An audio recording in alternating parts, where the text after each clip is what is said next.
السلام عليكم ورحمة الله وبركاته. يوم جديد وفيديو جديد، وبقالنا فترة ما نزلش فيديوهات لتدني الأوضاع بالكرة المصرية. عايزين نتكلم في كام ملف. هو ملف مرتضى منصور.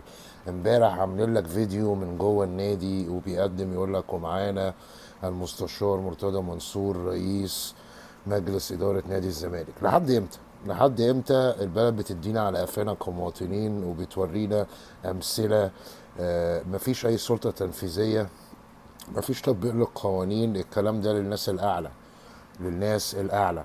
يعني ايه واحد مطرود من النادي بقرارين من المحكمة لغاية دلوقتي بيخش وبيعمل فيديوهات بكل جنون؟ كل يوم يمسك حتة الحديدة ويعمل لنا فيديو ويقعد يشتم ويسب والاعراض ويقول ناس باساميها وانت يالا ومش انت يالا. المهم الواحد زهق. في حاجة اسمها سلطة تنفيذية. يعني ايه سلطة تنفيذية؟ اللي هي بتنفذ الاحكام. واحد حصل له حكم، يتنزل له بوكس قدام النادي، يجيبوا شرطة او عسكري او ضابط على بوابة النادي لمدة شهر شهرين، يتأكد ان العضو ده ما بيخشش او رئيس مجلس الإدارة من النوع ده ما بيخشش. في امثلة كتير وممكن تتنفذ بسهولة، هي مش معضلة. بس هو الزمالك مخطوف من مرتضى منصور وعصابته، ودي طبعا حاجه باينه لنا. طب الناس اللي بتعترض دلوقتي على فيديو امام عاشور امبارح بيغني ومش بيغني، انا اقول لك ليه الفيديو طالع امام عاشور بيغني ومش بيغني وبيستفز الزملكاويه وي وي. واحد بيتشتم في القناه عندهم كل يوم، واحد بيتخش في اعراضه، واحد بيتقال له انت ساكن في حته شعبيه ودلوقتي مش عارف بقيت فين، واحد كل شويه يقول لك مراتك اللي ابوها الكوافير. يعني ابوها كوافير. كوافير كلنا بنروح نحلق عنده. هو كوافير ولا حلاق؟ يعني كوافير ده الحريمي، الحلاق اللي هو الرجالي.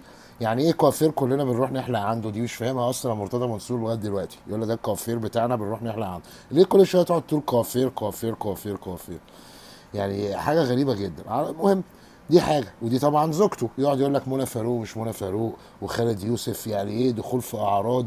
ويقول لك امبارح ايه برضه في القناه ان امام عاشور ده بلطجي، الولد البلطجي. طب ما كنتش بتقول عليه ده بلطجي لما كان عندك وضرب برضه وليد السليمان؟ ما طلعتش ليه وشتمت وقلت ده بلطجي وهنحاسبه وي وي وي؟ ولا حلو ليكوا ومش حلو لينا؟ حاجه غريبه جدا.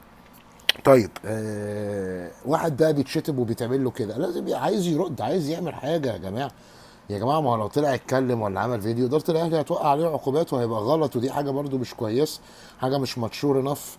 فهو قال لك اعمل فيديو يقعد يشتم، هيفورهم وهيغليهم. هو ده اللي عمله امام عاشور فعلا، الفيديو بتاعه اللي شطشط ناس كتيره جدا. آه سيره الاهلي في قناه الزمالك زياده عن اللزوم، زياده عن اللزوم جدا. يعني انا مثلا بفتح قناه الاهلي، ما بتجيبوش شرط كلمه نبت الزمالك دي الا مثلا مره تتعدى على الصوابع الايد الواحده. كل شويه بقى اهلي اهلي، امام عاشور، كهربا، ممدوح الخطيب. خلاص العمليه بوخت وبقت مسخه والناس كلها بتضحك عليكم. آه الزمالك هيشيل جامد قوي في البطوله العربيه. سيبك من اول ماتش. ولا الزمالك هيشيل، الزمالك هيشيل. ممكن ياخد 3 هزايم ويروح، وساعتها هيقول لك حاجزين على ارصده النادي.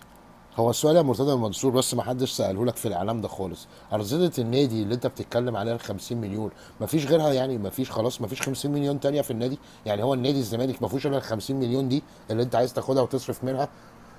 انا مش فاهم، سبحان الله. يعني النادي من ساعه الحجز ده مثلا ما دخلوش 50 مليون تانية ولا 100 مليون، 50 مليون تانية غير دي؟ اكيد دخله.